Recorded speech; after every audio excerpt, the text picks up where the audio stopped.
แนวคิดตามเหตุผลปนเปอาจมีโยเยเชื่อไปอาจไม่แน่นอนว่าตรงทฤษฎีของตนเชื่อจนล้นนั้นผิดคำสอนเชื่อรูปลักษณ์นั้นควรสังวรแม้อาจารย์สอนใช่ว่าเชื่อหมดเลย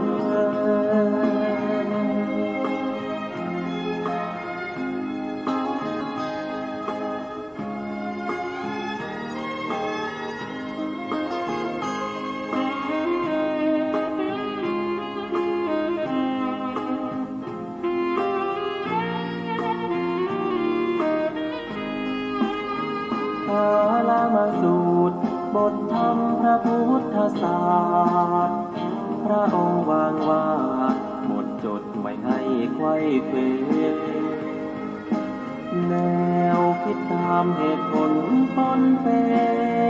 อาจมีโยเยเชื่อไปอาจไม่แน่นอนว่าตรงทฤษฎีของตนเชื่อจนล้นนั้นผิดคำสอนเชื่อรูปลักษณ์นั้นควรสังวรแม้อาจารย์สอนใช่ว่าเชื่อหมดเลย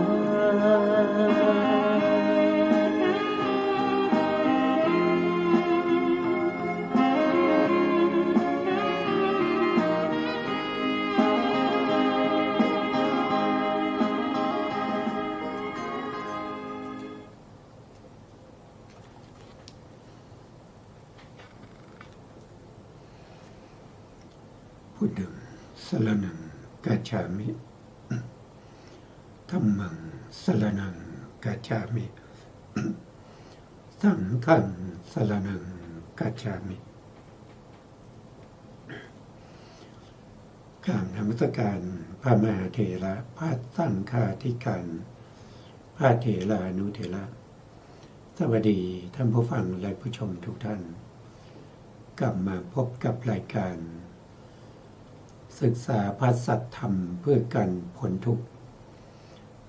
ครั้งนี้เป็นครั้งแรกในเรื่องของเกวัตตสูตรซึ่งเป็นพระสูตรที่พระพุทธองค์แสดงธรรมเกี่ยวกับเรื่องของปาฏิหาริย์3อย่างก็นำมาจากพระไตรปิฎกและอัตถกถาชุด91เล่มนะในเล่มที่12ทีฆนิกายศีลขันธวรรคจะอยู่ในหน้าที่228ในข้อ338ก็เป็นเรื่องที่เราจะได้ศึกษาเป็นครั้งแรกในพระสูตรนี้ก็ต่อครั้งที่แล้วเราก็ศึกษาจบไปแล้วในเรื่องของสุภาสูตรหรือโตทยพามนะครับวันนี้เพื่อไม่เสียเวลานะครับเราก็จะเรียนเชิญอาจารย์กันดาท่านจะได้สาธยายให้พวกเราฟังนะครับถ้าอาจารย์พร้อมแล้วก็เชิญครับอาจารย์ครับกราบนมัสการพระคุณเจ้าพระเถรานุเถระและสวัสดีท่านที่รับฟังและรับชมอยู่ทางบ้านนะคะเกวัตตสูตรว่าด้วยทรงแสดงธรรมเรื่องปาฏิหาริย์3แก่บุตรคฤหบดีชื่อเกวัตตะข้าพเจ้าได้สดับมาแล้วอย่างนี้สมัยหนึ่งพระผู้มีพระภาคเจ้าประทับอยู่ณสวนมะม่วงของปาวาริกเศรษฐีใกล้เมืองนาลันทาครั้งนั้นเกวัตตบุตรคฤหบดีเข้าไปเฝ้าพระผู้มีพระภาคเจ้าถึงที่ประทับครั้นแล้วได้ถวายบังคมพระผู้มีพระภาคเจ้า นั่งหน้าที่ควรส่วนข้างหนึ่ง เมื่อนั่งเรียบร้อยแล้ว เกวัตบุตรคฤหบดีได้กราบทูลพระผู้มีพระภาคเจ้าว่าข้าแต่พระองค์ผู้เจริญเมืองนารันทานี้เป็นเมืองมั่งคั่งสมบูรณ์มีผู้คนมากคับข้างไปด้วยมนุษย์เลื่อมใสในพระผู้มีพระภาคเจ้าเป็นอย่างยิ่งขอประทานโอกาสเถิดพระเจ้าข้าขอพระผู้มีพระภาคเจ้าทรงบัญชาให้ภิกษุรูปหนึ่งที่จะกระทำอิทธิปาฏิหาริย์อันเป็นธรรมที่ยิ่งยวดของมนุษย์ได้โดยอาการอย่างนี้ชาวเมืองนารันทาจักเลื่อมใสในพระผู้มีพระภาคเจ้าเป็นอย่างยิ่งสุดที่จะประมาณได้เมื่อเกวัตตะกราบทูลอย่างนี้แล้วพระผู้มีพระภาคเจ้าจึงตรัสกับเกวัตตบุตรคฤหบดีว่าเกวัตตะเรามิได้แสดงธรรมแก่ภิกษุทั้งหลายอย่างนี้ว่าภิกษุทั้งหลายมาเถิดพวกเธอจงกระทำอิทธิปาฏิหาริย์อันเป็นธรรมยิ่งยวดของมนุษย์แก่คฤหัสถ์ผู้นุ่งขาวห่มขาวเกวัตตบุตรคฤหบดีได้กราบทูลพระผู้มีพระภาคเจ้าเป็นคำรบสองว่าข้าแต่พระองค์ผู้เจริญข้าพระองค์มิได้เจาะจงพระผู้มีพระภาคเจ้าเพียงแต่กราบทูลอย่างนี้ว่าข้าแต่พระองค์ผู้เจริญเมืองนารันทานี้เป็นเมืองมั่งคั่งสมบูรณ์มีผู้คนมากคับข้างไปด้วยมนุษย์เลื่อมใสในพระผู้มีพระภาคเจ้าเป็นอย่างยิ่งขอประทานโอกาสเถิดพระเจ้าข้าขอพระผู้มีพระภาคเจ้าทรงบัญชาให้ภิกษุรูปหนึ่งที่จะกระทำอิทธิปาฏิหาริย์อันเป็นธรรมยิ่งยวดของมนุษย์โดยอาการอย่างนี้ชาวเมืองนารันทาจักเลื่อมใสในพระผู้มีพระภาคเจ้าเป็นอย่างยิ่งสุดที่จะประมาณได้แม้ครั้งที่สามเกวัตตะก็ได้กราบทูลอย่างนั้นค่ะครับผม ครับก็พระผู้มีพระภาคเจ้านะประทับอยู่ที่เมืองนาลันทาเมืองนาลันทานี้ก็อยู่ระหว่างเมืองราชคฤห์แล้วก็สาวัตถีแล้วในเมืองนาลันทาในสมัยนั้นก็มีผู้คนมากมายมีทั้งคนที่นับถือพระพุทธศาสนาแล้วก็คนที่ไม่ได้นับถือพระพุทธศาสนาก็มีกันมากมายนะเพราะฉะนั้นก็มีการที่มีคนที่เผยแผ่พระศาสนาของแต่ละลัทธินี้ก็จะพูดแล้วก็ข่มศาสนาอื่นอยู่ส่วนเกวัตตะบุตรนี้เป็นผู้ที่เลื่อมใสในพระพุทธเจ้านับถือพระพุทธศาสนาเมื่อได้ไปฟังคำของพวกเดรัจฉีปริพาชกทั้งหลายที่เผยแผ่ศาสนาลัทธิของตัวเองอยู่ก็เป็นห่วงนะครับอยากจะให้ชาวนาลันทานะครับทั้งหมดทั้งมวลนั้นให้มานับถือพระพุทธศาสนาก็เลยไปคิดว่าถ้าศาสนาของเรานะครับมีการแสดงฤทธิ์มีการที่จะให้พระภิกษุเนี่ยแสดงฤทธิ์ได้คนเหล่านั้นก็จะมานับถือพระพุทธศาสนากันมากมายซึ่งการคิดอย่างนี้มันเป็นการคิดที่ไม่ตรงกับอะไรก็คือไม่ตรงต่อเรื่องของมรรคผลนิพพานคิดที่จะหวังในเรื่องของลาภสักการะคิดที่จะหวังเพื่อให้เขาเนี่ยมาเคารพนับถือเพราะว่าเรามีฤทธิ์ เราเหาะเหินเดินอากาศได้ เราเดินบนผิวน้ำได้ เราสามารถที่จะดำเข้าไปในดินเหมือนกับดำน้ำนะครับหรือว่าจะไปลูบคำพระจันทร์พระอาทิตย์ในท้องฟ้าซึ่งการกระทำแบบนี้เป็นการกระทำที่มุ่งหวังเพื่อให้ได้มาซึ่งโลกียธรรมลาภสักการะซึ่งเป็นการกระทำที่พระพุทธองค์ทรงห้ามนะครับพระพุทธองค์ทรงห้ามไม่ให้กระทำตั้งแต่สมัยเมื่อพรรษาที่7พรรษาที่6พรรษาที่6ก่อนพรรษาที่7ที่พระพุทธองค์จะไปจำพรรษาในดาวดึงส์แล้วก็ไปแสดงพระอภิธรรมให้แก่เทวดาทั้งหลายในพรรษาที่7นะครับแต่ในช่วงพรรษาที่6นั้นนะครับก็มีพระพุทธองค์ช่วงนั้นพระพุทธองค์ก็ยังไม่ได้ห้ามในเรื่องของการแสดงฤทธิ์นะก็มีพระภิกษุที่ไปแสดงฤทธิ์เพื่อลบล้างคำประมาทก็คือคำที่ชาวบ้านกล่าวร้ายพระพุทธศาสนาซึ่งอันนี้เดี๋ยวเราจะได้ขออาจารย์กันดาท่านได้สาธยายนะครับแต่ตอนนี้เรายังไม่ไปถึงตรงนั้นนะครับซึ่งการที่เกวัตตะบุตรเนี่ยนะครับมากราบทูลพระพุทธเจ้าอย่างนี้นะพระพุทธเจ้าก็นิ่งเฉยนะครับเพราะว่าพระพุทธเจ้าจะไม่พูดจะไม่ว่าในสิ่งที่มันไม่มีประโยชน์แต่ว่าเกวัตตะบุตรเนี่ยแกก็จะกล่าวอย่างนี้หลายๆครั้งนะครับเพื่อให้พระพุทธเจ้าเนี่ยคอยตามพระพุทธเจ้าจะไม่ทำในสิ่งที่มันไม่เกิดประโยชน์แล้วก็จะไม่ทำในสิ่งที่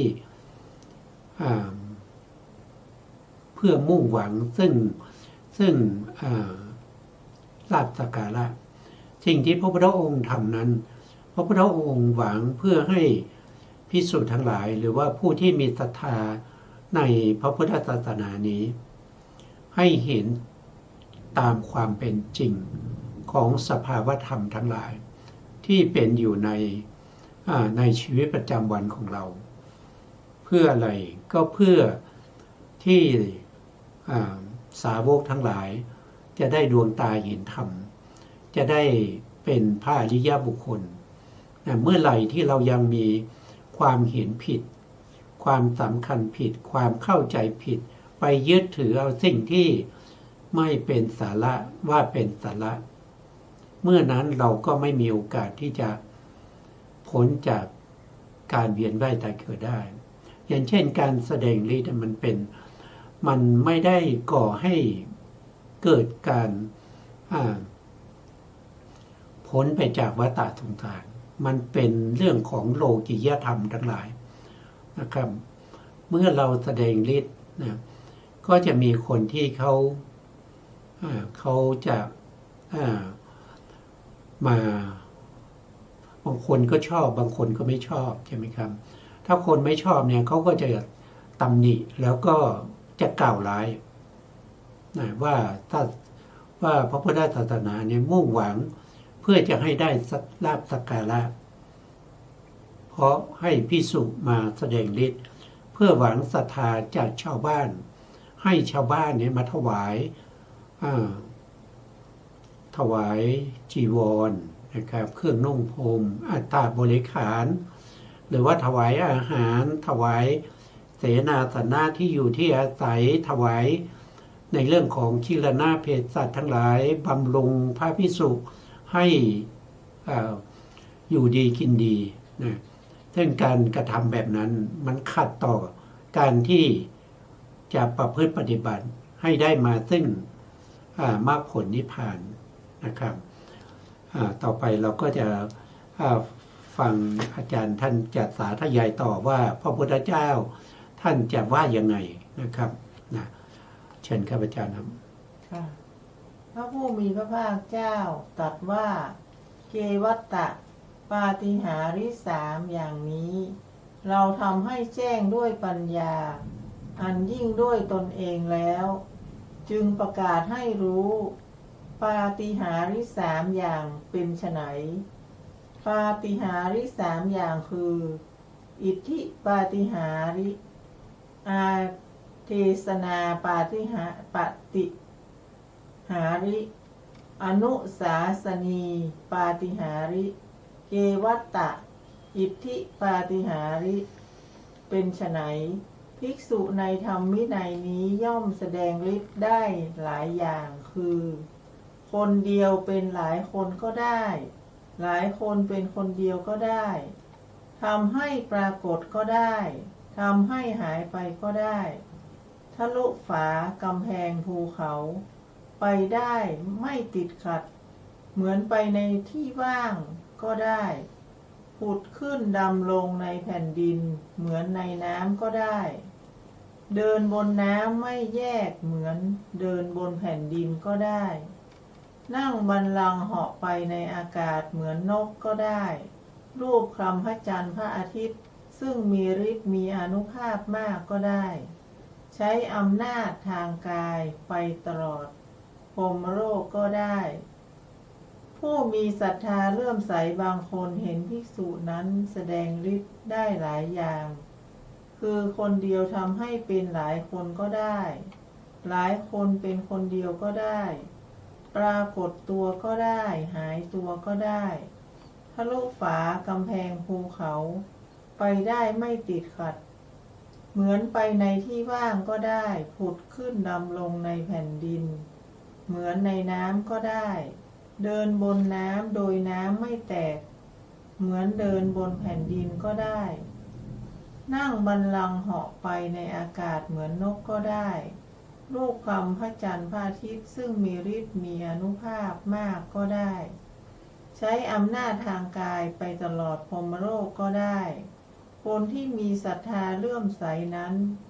จะบอกแก่คนที่ไม่มีศรัทธาไม่เลื่อมใสคนใดคนหนึ่งว่าพ่อมหาเจริญน่าอัศจรรย์จริงหนอน่าพิศวงจริงหนอความที่สมณะมีฤทธิ์มากมีอานุภาพมากข้าพเจ้าได้เห็นภิกษุรูปโน้นแสดงฤทธิ์ได้หลายอย่างคือคนเดียวทำให้เป็นหลายคนก็ได้หลายคนเป็นคนเดียวก็ได้ใช้อำนาจทางกายไปตลอดพรหมโลกก็ได้คนที่ไม่มีศรัทธาไม่เลื่อมใสจะพึงกล่าวกับคนที่มีศรัทธาเลื่อมใสอย่างนี้ว่านี่แน่พ่อคุณมีวิชาอยู่อย่างหนึ่งชื่อว่าคันธารีภิกษุรูปนั้นแสดงฤทธิ์ได้หลายอย่างคือคนเดียวทำให้เป็นหลายคนก็ได้หลายคนเป็นคนเดียวก็ได้ใช้อำนาจทางกายไปตลอดพรหมโลกก็ได้ด้วยวิชาชื่อว่าคันธารีนั้นเกวัตตะท่านสำคัญความข้อนั้นเป็นไฉน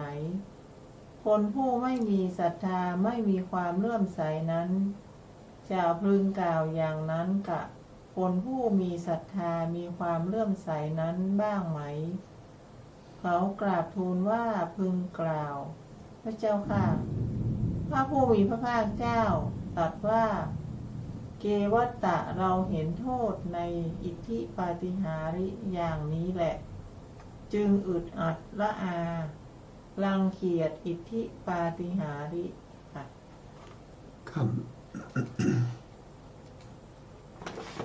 ครับก็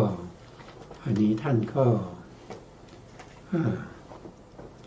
ได้กล่าวกับเกวัตะว่าการที่จะให้ภิกษุทั้งหลายไปแสดงฤทธิ์เนี่ยมันก็แสดงได้นะครับแต่การแสดงฤทธิ์เนี่ยมันไม่คุ้มนะมันไม่คุ้มกับการที่จะให้คนอื่นมาศรัทธานะครับคนที่จะมาศรัทธานี้ไม่ต้องมาศรัทธาในเรื่องของการแสดงฤทธิ์ นะแต่ให้ศรัทธาในเรื่องของความที่ภิกษุทั้งหลายสามารถที่จะประพฤติปฏิบัติให้เป็นพระอริยบุคคลนะท่านก็ยกในเรื่องของคันธาลีนะครับชื่อวิชาคันธาลีซึ่งวิชาคันธาลีเนี่ยเป็นที่เขาเล่ามานะครับเป็นที่เขาเล่าก็คือหมายความว่าคนในยุคนั้นในสมัยนั้นนะเขารู้จักกันดีนะครับแม้กระทั่งเกวตะเนี่ยก็รู้จักนะครับคันธาลีนี่เป็นก็คือเป็นที่อยู่คือเป็นชื่อของมันเพี้ยนมาจากคันธรัตน์ในสมัยก่อนเนี่ยมันเป็นที่อยู่ของฤาษีนะมีฤาษีเนี่ยมาอยู่กันมากมายพอฤาษีมาอยู่กันมากมายเนี่ยฤาษีเหล่านั้นก็ได้รับอาหารหรือได้รับการดูแลจากชาวบ้านฤาษีมามากเนี่ยชาวบ้านก็ที่มีศรัทธาก็ไปถวายก็อาหารเครื่องบริโภคอุปโภคทั้งหลายก็ไม่พอนะครับทีนี้ฤาษีบางคนก็อยากจะได้นะอยากจะได้ก็เลยแสดงฤทธิ์นะครับมีการห่อเหินเดินอากาศแสดงฤทธิ์ให้แก่ศรัทธาทั้งหลายให้เห็นให้ศรัทธาทั้งหลายนะนำเอาเครื่องสักการะทั้งหลายเนี่ยไปบูชาแก่คนนั้นนะฤาษีองค์นั้นนะเพราะว่าฤาษีอื่นๆก็ไม่ได้แสดงฤทธิ์นะเพราะฉะนั้นการที่ฤาษีมาอยู่กันมากๆแล้วก็ชาวบ้านมีศรัทธาก็มีน้อยเนี่ยมันจนแข่งแย่งชิงดีกันด้วยการแสดงฤทธิ์นะครับด้วยการทำร้ายกันเป็นที่กล่าวขานของผู้ที่ไม่มีศรัทธาว่าฤาษีเหล่านี้มาแย่งอาหารมาแย่งลาภสักการะทั้งหลายด้วยการแสดงฤทธิ์เหาะเหินเดินอากาศทำนู่นทำนี่ให้ชาวบ้านได้เห็นมันไม่สมควรมันไม่ควรจะมีแบบนี้ฤาษีที่มาอยู่ร่วมกันนี้นะทุกคนก็มีความประพฤติมีความที่จะต้องการซึ่งความสงบต้องการความสงบต้องการสมาธิต้องการฌานเพราะสมัยนั้นยังไม่มีวิปัสสนายังไม่รู้จักวิปัสสนาก็ต้องการจะไปพรหมโลกทั้งหลายก็เหมือนกันอย่างนี้แต่ทำไมต้องมาแย่งชิงดีชิงเด่นนะครับมาแสดงฤทธิ์มาทำนู่นทำนี่เพื่อจะให้ได้มาซึ่งอาหารนะคนที่เขาไม่ศรัทธาเขาก็ยิ่งไม่ศรัทธาคนที่เขาศรัทธาอยู่แล้วเขาเห็นแย่งอาหารกันแบบนี้เขาก็เลิกศรัทธาสุดท้ายฤาษีเหล่านั้นก็ขาดซึ่งลาภสักการะทั้งหลายเพราะชาวบ้านเขาเอื่อมละอานะครับว่าเป็นผู้ที่ไม่มีความสงบเป็นผู้ที่หวังแต่เรื่องของอาหารไม่ได้ประพฤติปฏิบัติเพื่อให้ได้ซึ่งพรหมโลกนะครับก็ทำให้แข่งแย่งชิงดีกันอย่างนี้แล้วก็บุคคลที่บางคนแสดงฤทธิ์ได้แล้วก็ไปแสดงฤทธิ์นะครับคนที่เห็นก็ไปเล่าให้คนที่ไม่เคยเห็นคนที่ไม่เคยเห็นก็อยากจะเห็นนะครับก็พากันมานะครับมาขอให้แสดงฤทธิ์พอชาวบ้านมาพากันมาให้แสดงฤทธิ์เนี่ยมันก็ทำให้คนฤาษีนั้นหรือคนนั้นไม่มีความสงบนะครับเพราะว่าจะต้องออกมาต้อนรับชาวบ้านญาติโยมทั้งหลายเดี๋ยวคนนั้นมาขอให้หายตัวให้ดูเดี๋ยวคนนั้นมาขอให้ห่อให้ดูหน่อยเดี๋ยวคนนั้นมาขอให้ดำดินให้ดูหน่อยอย่างเงี้ยนะมันก็เกิดความวุ่นวายนะครับอย่างเช่นในพระพุทธศาสนานะครับ ในพระพุทธศาสนาสมัยปฐมเขาเรียกว่าเป็นปฐมโพธิการคือช่วงที่พระพุทธองค์ตรัสรู้ใหม่ๆในช่วงสมัยนั้นนะพระภิกษุที่มาบวชเนี่ยส่วนมากก็จะเป็นพระอรหันต์แล้วก็เป็นบุคคลที่มีฤทธิ์นะมีปฏิสัมภิทาสี่มีอภิญญา6นะครับแล้วก็มีวิโมกข์8นะแล้วอยู่มาวันหนึ่งเนี่ยก็มีบางคนที่เขาก็ไม่เชื่อว่าจะมีพระอรหันต์ในโลกนะก็อยากจะรู้ว่าใครเป็นพระอรหันต์บ้างนะครับ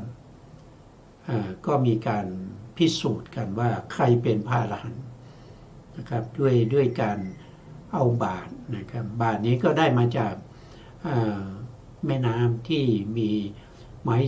จันแดงนะมันหักแล้วก็มันลอยมาตามน้ำนะครับเศรษฐีก็ไปกึ่งเป็นบาตรแล้วก็ไปผูกไว้ที่ยอดไม้นะครับให้เขาถ้าใครเป็นพระอรหันต์ก็ให้มาห่อมาเอานะครับอันนี้ก็จะแสดงให้เห็นว่ามันยุ่งยากลำบากมากน้อยแค่ไหนอันนี้อยู่ในสมัยที่พระพุทธเจ้าตรัสรู้แล้ว6 ปีนะครับส่วนเรื่องราวจะเป็นยังไงนะครับก็ขออาจารย์กันดาท่านได้สาธยายให้ฟังนะครับเชิญครับอาจารย์ครับพรรษาที่6ประทับจำพรรษาณมกุลบรรพตแคว้นมคธราชหเศรษฐีขออภัยค่ะราชคหเศรษฐีได้ปุ่มไม้จันแดงมีสีครั่งสดอันเกิดอยู่ที่ริมฝั่งแม่น้ำคงคาลอยตามน้ำมาติดที่ตาข่ายจึงนำมากลึงเป็นบาทแล้วนำไปแขวนไว้ที่ปลายไม้สูงประกาศว่าในโลกนี้หากผู้ใดเป็นพระอรหันต์และมีฤทธิ์ขอให้ผู้นั้นจงมาปลดบาทไม้จันแดงนี้ไปเราจักเลื่อมใสศรัทธาต่อผู้นั้นปูรณกัสสปะเข้าไปหาราชคหเศรษฐีกล่าวว่าท่านคหบดีอาตมานี้แหละเป็นพระอรหันต์และมีฤทธิ์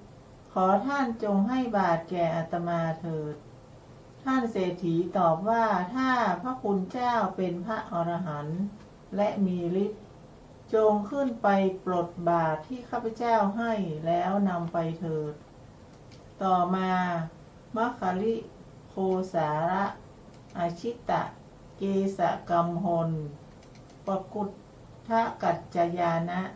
สัญชัยเวรัตตบุตรและนิครนนาตบุตรได้เข้าไปหาเศรษฐี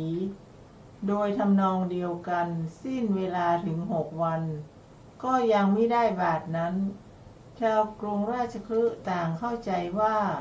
คงไม่มีพระอรหันต์เป็นแน่ครั้นถึงวันที่7ท่านมหาโมคคัลลานะและพระปิณโทระภารทวาชะเข้าไปบิณฑบาตในกรุงราชคฤห์ได้ยินถ้อยคำของชาวเมืองโจษจันกันเช่นนั้นท่านพระโมคคัลลานะจึงกล่าวกับพระปิณโทระภารทวาชะว่าคำพูดเหล่านั้นย่อเย้ยย่ำยีพระพุทธศาสนาก็ท่านมีฤทธิ์มากมีอานุภาพมากท่านจงห่อขึ้นไปถือบาทในใบนั้นลงมาเถิดพระปิณโทรภารชวาชะเกิดในตระกูลพราหมณ์มหาศาลแห่งกรุงราชคฤห์เมื่อเจริญวัยแล้วศึกษาไตรเพศเที่ยวสอนมนต์แก่มานพ500 คนวันหนึ่งได้ฟังธรรมกถาของพระศาสดาเกิดศรัทธาบวชแล้วบำเพ็ญวิปัสสนาได้บรรลุพระอรหัตผลเมื่อท่านพระโมคคัลลานะเถระกล่าวดังนั้นพระปิณโทรภารทวาชะ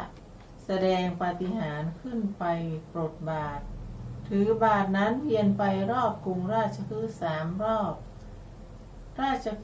คหเศรษฐีเห็นพระเถระแสดงแล้วจึงนิมนต์มายังเรือนให้นั่งบนอาสนะที่ตกแต่งไว้หมอบกราบรับบาตรมาบรรจุภัตตาหารที่มีรสโอชาจนเต็มแล้วน้อมถวายแด่พระเถระพระเถระรับบาตรแล้วกลับสู่พระวิหารชาวกรุงราชคฤห์ที่ยังไม่ได้เห็นเหตุการณ์นั้นต่างพากันชุมนุมขอร้องให้พระเถระแสดงปาฏิหาริย์อีกพระพุทธองค์ประทับอยู่ในวิหาร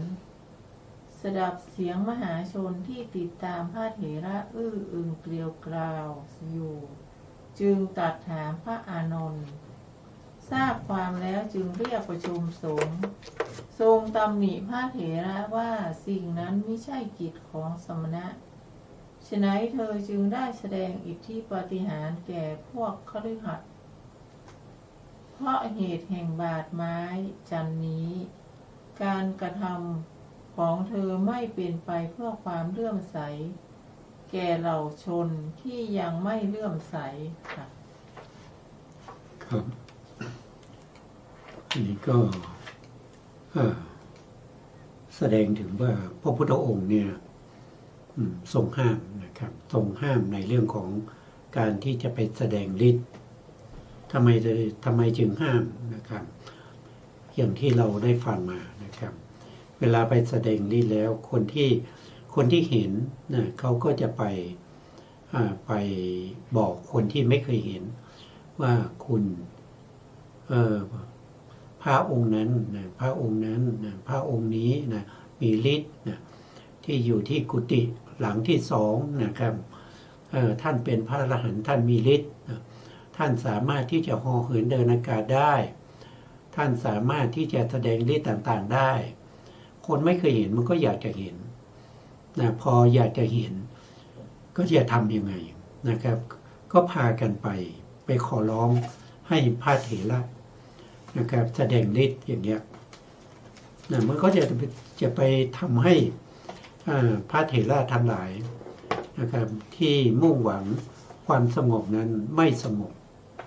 ไม่สงบแล้วก็การแสดงฤทธิ์นะครับยังเป็นเหตุเป็นปัจจัยให้ได้มาซึ่งลาภสักการะอย่างเช่นปัจจุบันนี้นะปัจจุบันนี้นะครับ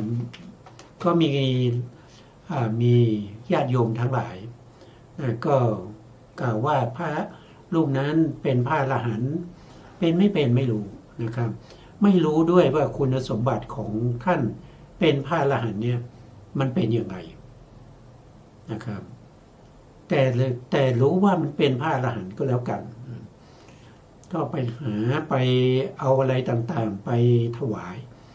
มีเงินมีทองก็ไปถวายมีสร้อยมีแหวนมีทองก็ไปถวายซึ่งการถวายอย่างนี้พระพุทธองค์ก็ได้ห้ามไม่ให้รับเงินรับทองไม่ให้รับแต่เขาก็ยังไปถวายอยู่ซึ่งเมื่อเรามาพิจารณาดูนะครับถ้าตามที่พระพุทธองค์ได้แสดงไว้ในมัชฌิมนิกายนะครับที่เกี่ยวกับเรื่องของอันตรายิกธรรมอันตรายิกธรรมเนี่ยเป็นธรรมที่อันตรายต่อพระภิกษุหรือว่าผู้หวังความเจริญในพระพุทธศาสนานะครับก็จะมีอยู่5ข้อด้วยกันมี5ข้อด้วยกันข้อที่1ก็คือเขาเรียกว่าเป็นวิปากะอันตรายอันนี้เราก็ไม่รู้ว่าเราได้วิบากอะไรมาวิบากนั้นหมายถึงว่าปฏิสนธิจิตครั้งแรกที่เราได้มานะครับจะเป็นประเภทที่ประกอบด้วยปัญญาหรือเปล่าหรือว่าจะเป็นประเภทที่ไม่มีปัญญาประกอบอันนี้ถ้าใครได้ปฏิสนธิที่เป็นทวิเหตุกะคือไม่มีปัญญาประกอบอันนี้เป็นอันตรายคือไม่สามารถได้มรรคได้ผลได้อันที่สองเนี่ยท่านเรียกว่าเป็นกิเลสอันตราย กิเลสอันตรายนั้นก็คือการที่มีมิจฉาทิฏฐิอยู่ในใจนะครับมีมิจฉาทิฏฐิที่เรียกว่าเป็นนิยตามิจฉาทิฏฐิมีนัตถิกะทิฏฐินัตถิกะทิฏฐิก็คือไม่เชื่อในเรื่องของผลนะครับอันที่สองก็คืออเหตุกะทิฏฐิไม่เชื่อในเรื่องของเหตุอันที่สามก็คืออกิริยทิฏฐิก็ไม่เชื่อในเรื่องของทั้งเหตุและผลอันนี้คือข้อที่สองเรียกว่าเป็นกิเลสอันตรายอันที่สามท่านก็เรียกว่าเป็น ท่านเรียกว่าลืมอีกแล้วนะก็อันที่สามนะครับเดี๋ยวดูนิดหนึ่งนะคือธรรมเหล่านี้มันเป็นธรรมที่กั้นนะมันเป็นธรรมที่กั้นไม่ให้ได้คุณธรรมนะครับไม่ให้ได้คุณธรรมได้มากได้ผลนะครับเมื่อกี้พูดถึงวิบากอันตรายนะครับแล้วก็พูดถึงกรรมอันตรายกรรมอันตรายนี่คืออนันตริยกรรม5นะครับที่ได้ทำไปแล้วเช่นฆ่าพ่อฆ่าแม่ฆ่าพระอรหันต์นะครับหรือว่าทำให้พระพุทธเจ้าห่อพระโลหิตหรือว่าทำให้สงฆ์แตกกันนะครับแล้วก็อันที่สามที่กล่าวไปเมื่อกี้ก็คือกิเลสอันตรายก็คือนัตถิกะทิฏฐิมิจฉาทิฏฐิทั้งหลายนะครับอันที่สี่เนี่ยอันที่สี่นะครับก็คืออาริยุปวาทอันนั้นคือเป็นการกล่าวหลายพระอริยเจ้านะครับอันที่ห้านะครับที่เรากำลังพูดถึงนั่นก็คือได้แก่อานาวีติกมะอานาวีติกมะนะที่เป็นการก้าวล่วงข้อบัญญัติที่พระพุทธองค์ได้บัญญัติไว้นะครับที่เราพูดถึงนะครับคือพระพุทธองค์ไม่ให้แสดงฤทธิ์นะครับก็ไปแสดงฤทธิ์อย่างเงี้ยพระพุทธองค์ไม่ให้รับเงินรับทองก็ไปรับเงินรับทองอย่างเนี้ยคนแบบนี้ไม่สามารถที่จะบรรลุธรรมได้นะครับไม่สามารถที่จะบรรลุธรรมได้ท่านเรียกว่าเป็นอันตรายยิกธรรมปาทะนะครับนี้เป็นสิ่งที่บุคคลที่หวังความเจริญต้องระวังนะ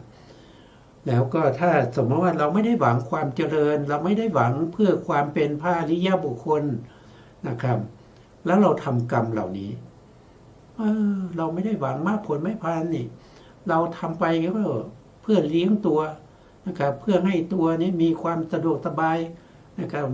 รับอาหารรับที่อยู่อาศัยเสนาสนะจีวรทั้งหลายเราก็เพื่อความผาสุกของเราไม่ได้หวังมากผลนิพพานเราจะไปกลัวอะไรนะครับการพูดอย่างนี้ท่านศึกษาไม่รอบคอบนะซึ่งการที่ทำอนันตริยกรรมในข้อที่พระพุทธองค์ทรงห้ามนะครับเมื่อท่าน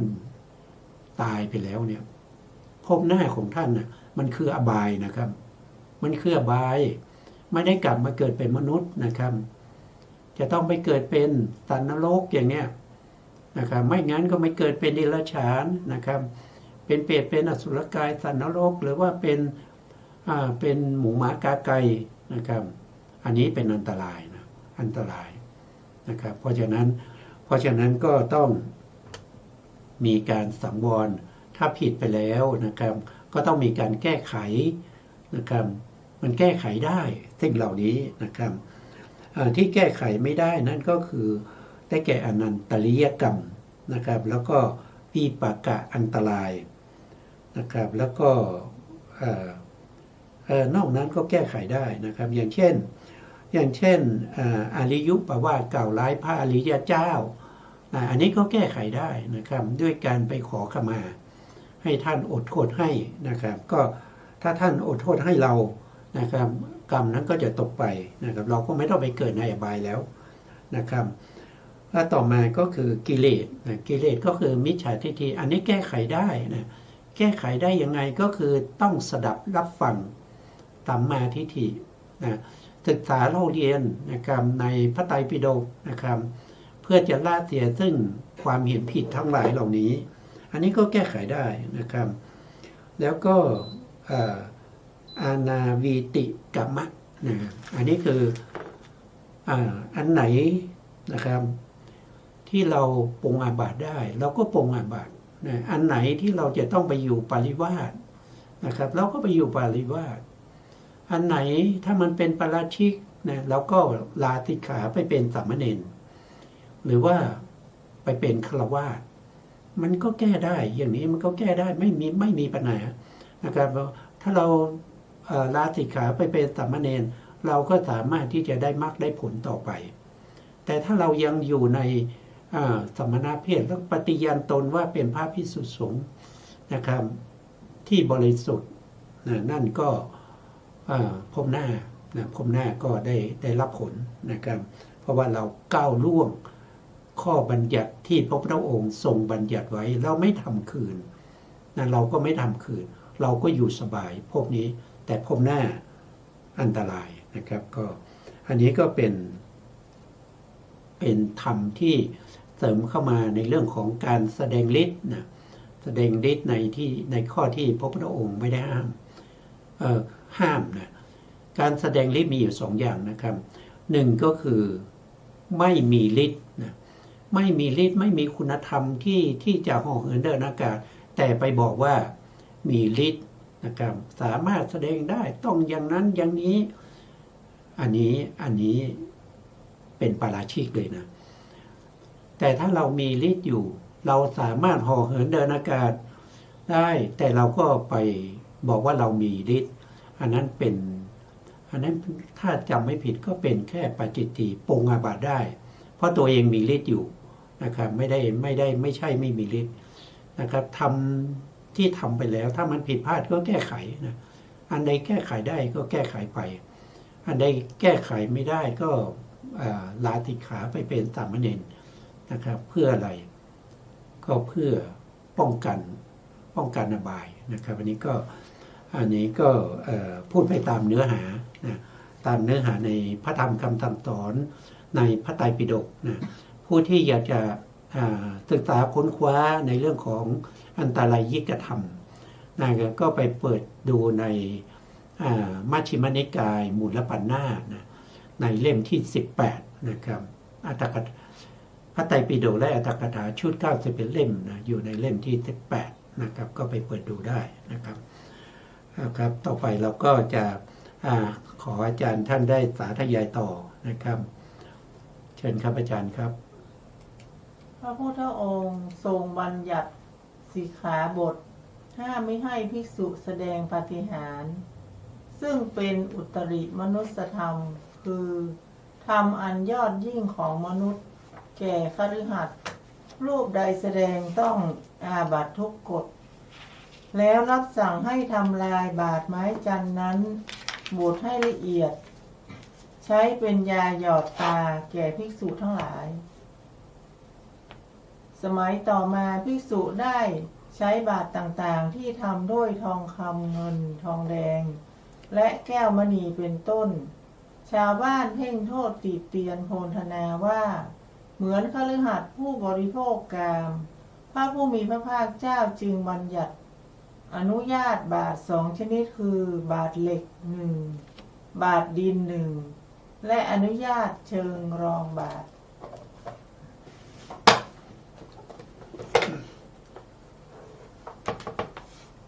ครับก็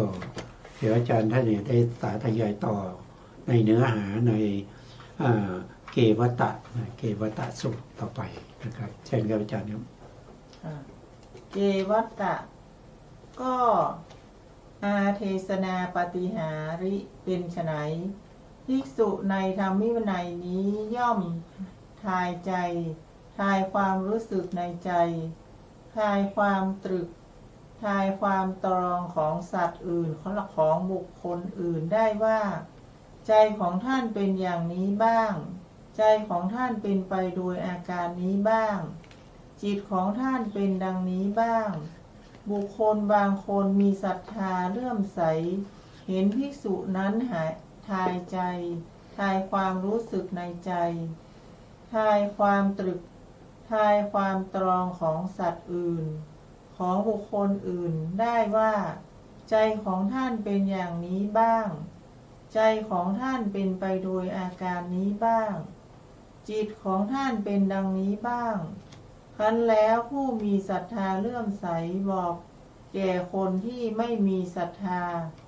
ไม่มีความเลื่อมใสคนใดคนหนึ่งว่าพ่อมหาจำเริญน่าอัศจรรย์จริงหนอน่าพิศวงจริงหนอความที่สมณะมีฤทธิ์มากมีอานุภาพมากข้าพเจ้าได้เห็นภิกษุรูปนี้ทายใจทายความรู้สึกในใจทายความตรึกทายความตรองของสัตว์อื่นของบุคคลอื่นได้ว่าใจของท่านเป็นอย่างนี้บ้างใจของท่านเป็นไปโดยอาการนี้บ้างจิตของท่านเป็นดังนี้บ้างครั้นแล้วผู้ไม่มีศรัทธาไม่เลื่อมใสจะพึงกล่าวกับผู้มีศรัทธาผู้มีความเลื่อมใสว่านี่แน่พ่อคุณมีวิชาอยู่อย่างหนึ่งชื่อว่ามณิกาภิกษุรูปนั้นทายใจทายความรู้สึกในใจทายความตรึกทายความตรองของสัตว์อื่นของบุคคลอื่นได้ว่าใจของท่านเป็นอย่างนี้บ้างใจของท่านเป็นไปโดยอาการนี้บ้างจิตของท่านเป็นดังนี้บ้างด้วยวิชาชื่อว่ามณิกานั้นเกวัตตะท่านจะเข้าใจความข้อนั้นเป็นไฉนคนผู้ไม่มีศรัทธาไม่เลื่อมใสนั้นจะพึงกล่าวกับคนผู้มีศรัทธาเลื่อมใสนั้นบ้างไหมเขากราบทูลว่าพึงกล่าวพระเจ้าข้าเพราะพระผู้มีพระภาคเจ้าตรัสว่าเกวัตตะเราเห็นโทษในอาเทศนาปฏิหาริอย่างนี้แลจึงอึดอัดละอารังเกียจอาเทศนาปฏิหาริค่ะครับผม ข้อนี้ก็เมื่อพระพุทธองค์แสดงในเรื่องของอิทธิปาฏิหาริย์นะครับแล้วก็ได้แสดงเหตุผลต่างๆนะครับเพื่อให้สาวกทั้งหลายเนี่ยไม่แสดงฤทธิ์นะครับเพื่อหวังลาภสักการะอะไรทั้งหลายเพื่อหวังความสุขสบายของทางโลกิยะแล้วพระพุทธองค์ก็แสดงต่อไปในเรื่องของการแสดงอะไรแสดงอิทธิปาฏิหาริย์โดยการดักใจหรือรู้วาระจิตของผู้อื่นหรือบัณฑิตในที่นี้ท่านใช้คำว่าอาเทศนาปาฏิหาริย์อาเทศนาปาฏิหาริย์นะครับว่าสามารถจะรู้ใจคนนั้นว่าคนนั้นเขาคิดยังไงนะครับเขาคิดยังไงเขาคิดไม่ดีกับเราเขาคิดศรัทธาเราหรือไม่ศรัทธาเรานะครับหรือว่าพวกนี้นะครับบุคคลนี้จะคิดอย่างนั้นจะคิดอย่างนี้นะครับซึ่งการที่รู้เจโตปริยติญาณเนี่ยรู้วาระจิตของผู้อื่นเนี่ยมันก็ดีนะครับแต่ว่าไม่ควรที่จะไปบอกไม่ควรที่จะเอาไปโอ้อวดนะครับไม่ควรที่จะไปบอกแก่ลูกศิษย์ลูกหาว่าคนนั้นจิตใจไม่ดีนะคนนั้นมีโทสะนะคนนั้นมีโมหะนะคนนั้นปฏิบัติธรรมยังไงก็ไม่ได้สำเร็จเพราะเขาจิตใจเขาเนี่ยมันมีโมหะจิตใจของเขาเนี่ยเขาไม่มีปฏิสนธิที่ประกอบด้วยปัญญาเนี่ยก็พูดไปอย่างเนี้ยนะพอพูดไปคนที่ถูกว่าร้ายเนี่ยเขารู้นะครับเขาจะรู้สึกยังไงนะเขาจะรู้สึกยังไงแล้วคนที่เราชอบนะครับ เราก็ไปยกย่องชมเชยเธอปฏิบัติวิปัสสนาได้ขั้นที่3แล้วนะเธอได้สัมมาสัญญาณนะเพราะเราเห็นฝาละจิตของเธอนะผ่องใสเนี่ยจริงหรือเปล่าก็ไม่รู้นะครับการพูดอย่างนี้เนี่ยเพื่ออะไรก็เพื่อหวังให้มีบุคคลมานับถือมาศรัทธามากๆแล้วก็ให้สำนักของตัวเองเจริญก้าวหน้าให้มีลาภสักการะนะครับให้เขามาคอยดูแลนะครับซึ่งการทำแบบนี้มันเป็นการทำที่ไม่ถูกต้องไม่เป็นไปตามคำสั่งสอนของพระพุทธเจ้านะพระพุทธเจ้าทั้งห้ามนะครับไม่ให้ทำเพราะว่าการทำแบบนี้เนี่ยมันไม่มีข้อพิสูจน์นะว่าท่านรู้จริงหรือเปล่าก็ไม่รู้นะครับท่านสามารถที่จะกล่าวคำมุสาได้นะถ้าท่านไม่ชอบใครท่านก็จะบอกว่าใจของคุณนะมันขุ่นมัวนะใจของคุณนะมันไม่เหมาะสมคุณต้องไปทำอย่างนั้นคุณต้องไปทำอย่างนี้คุณต้องถวายเทียนนะคุณต้องทำอย่างนั้นนะคุณต้องบูชาอย่างนี้คุณต้องไปอาบน้ำมนต์นะคนที่จะทำน้ำมนต์ให้คุณได้นะก็มีอยู่คนเดียวนะครับคนอื่นทำแล้วคุณก็ไม่มีโอกาสที่จะพ้นไปจากจิตใจที่เศร้าหมองนะครับถ้าคุณอยากจะพ้นจาก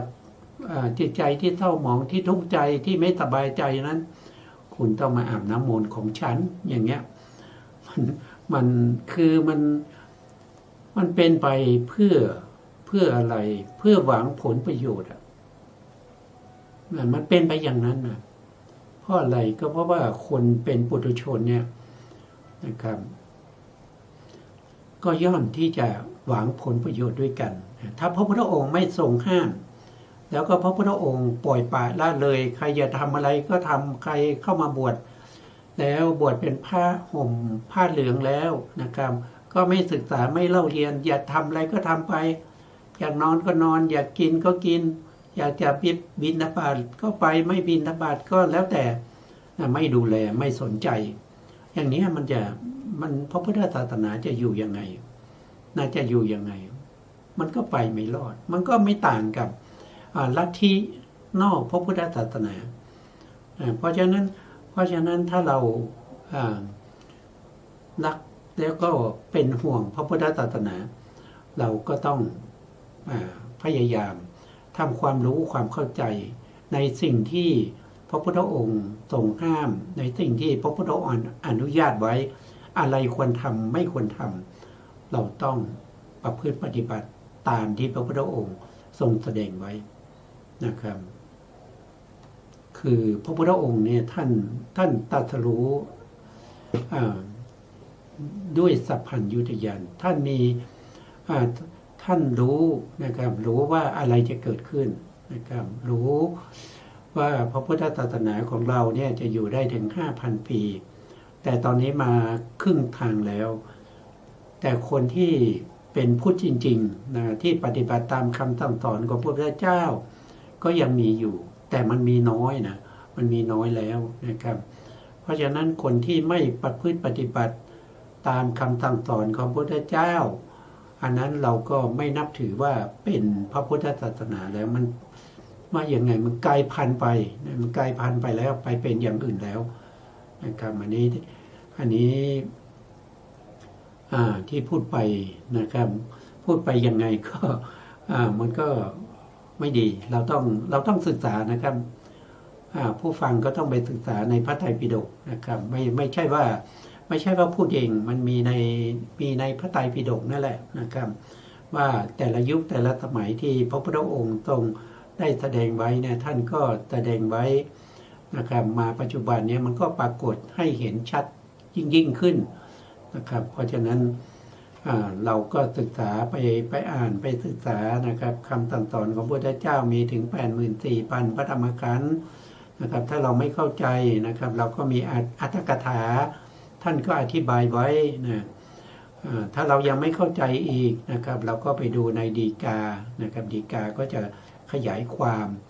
ในอัตถกถาที่ยากๆนะครับให้เข้าใจนะครับซึ่งบุคคลที่เขาไม่ต้องอาศัยอัตถกถาและฎีกานั่นแสดงว่าเขามีปัญญาเขาสามารถที่จะเข้าใจนะครับที่จะเข้าใจเหมือนกับคนในยุคสมัยพุทธกาลนะครับคือต้องเข้าใจถูกนะแต่ถ้าเข้าใจผิดนะถ้าเข้าใจผิดแล้วก็ไม่ศึกษาไปไม่ตรงเจตนาที่พระพุทธองค์แสดงไว้อันนี้ก็เป็นโทษนะครับเป็นโทษเมื่อเป็นโทษแล้วนะครับท่านก็จะต้องรับเองนะครับไม่มีใครมารับแทนนะครับการกระทำของเรานะครับไม่ว่าจะดีจะชั่วอะไรก็ตามนะครับมันก็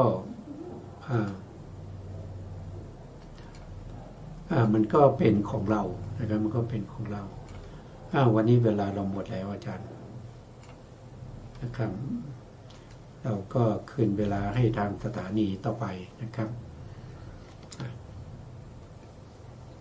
สุดท้ายนี้นะครับก็ขอกราบขอบพระคุณ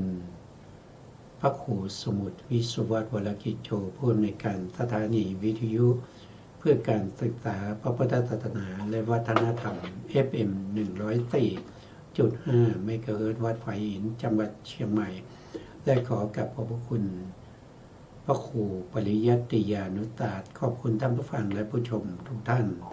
ที่ให้เกียรติติดตามในรายการศึกษาพระธรรมเพื่อการพ้นทุกข์พบกันใหม่ในครั้งต่อไปครับวันนี้ลา